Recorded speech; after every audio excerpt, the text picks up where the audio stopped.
శంభో శంకర దక్షిణ కాశీ ద్రాక్షారామలో పిరమిడ్ స్థాపించి ఆ యొక్క ధ్యానాన్ని ప్రపంచానికి అందించినటువంటి పితామహ పత్రిజీ గురూజీ పత్రిజీ గారి యొక్క ఆశీస్సులతో దివ్యాశీస్సులతో అలాగే అమ్మ స్వర్ణలత అమ్మగారి ఆశీస్సులతో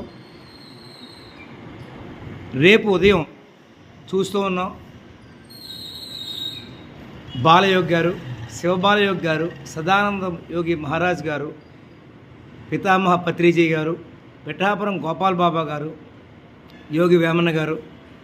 అలాగే షిరిడి సాయిబాబా గారు, ఇటువంటి అనేక మంది యోగుల యొక్క దీక్షలతో యోగుల యొక్క ఆశీస్సులతో రేపు ఉదయం మన దక్షిణ కాశీ ద్రాక్షారామలో పిరమిడ్ స్పిరిచువల్ సొసైటీ ఆధ్వర్యంలో